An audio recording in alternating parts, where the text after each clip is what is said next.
Hello guys, good morning. Good morning sa inyong lahat. Isang nakakalokang morning to everybody. Ayan, pabalik na sana ako ng Dayton at may flight sana ako dito sa Miami International Airport papuntang JFK. Kaso, ang lola nyo, ang inday nyo, naabutan at nagkandamalas-malas ng mga cancellation at delayed flight ng Delta.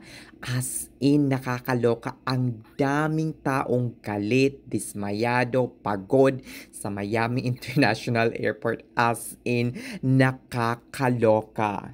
Pero hindi lang naman Delta yung nagkaroon ng mga delayed at cancellation ng flight since yesterday. Kasama na dito ang ibang airline like United, American Airline, Emirates at halos lahat ng airline sa buong mundo dahil nag-down ang Microsoft. Nakakaloka. Kaya wala akong nagawa kung hindi bumalik ng Miami Beach. Charis! Para maglande! Actually, dapat yung flight ko mga 11 o'clock. Kaso pagkadating ko ng airport ng mga 9 a.m., nalaman kong canceled pala ang aking flight. So, ang ginawa ng Delta, binigyan ako ng option kung gusto kong mag-rebook or tumuloy sa second available flight.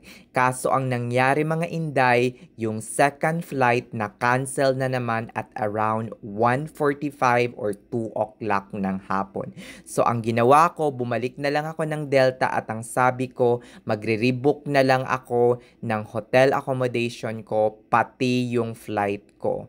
Ayon, tinawagan ko yung IHG kung pwede akong canceled ng mga reservation ko sa New York at Washington DC. Pinayagan naman nila at finally, nakakaloka, na-recoup ko lahat ng mga points na na-spend ko na.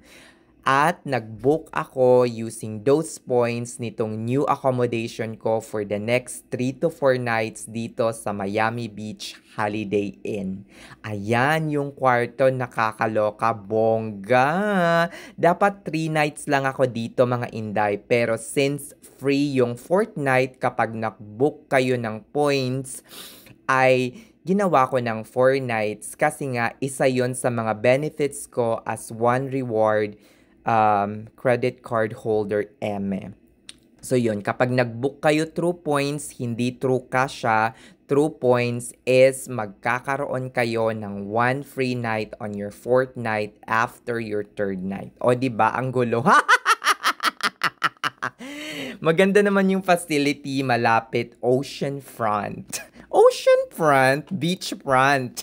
Yon, kinagabihan mga inday, naglakad-lakad lang ako dito sa beach. Ayon, para ma-refresh naman ng onte ang lola nyo after sa mga stress na dumating ngayong araw. Nakakaloka, as in napakaganda ng Miami Beach sa gabi.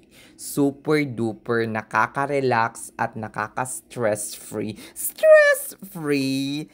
At ayun na nga, after kong maglakad-lakad sa beach, naisip ko na lumabas at pumunta ng CVS para bumili ng tubig at snacks. Yun lang ang nabili ko, yung tubig lang, tsaka isang ata ng pineapple. Nakakaloka ang pineapple dito. Halos similar din naman sa Kroger. Nasa mga $5 or $6 yung isang tub at saka yung tubig na yan na dalawa ay around like $6 or $7 dalawa na.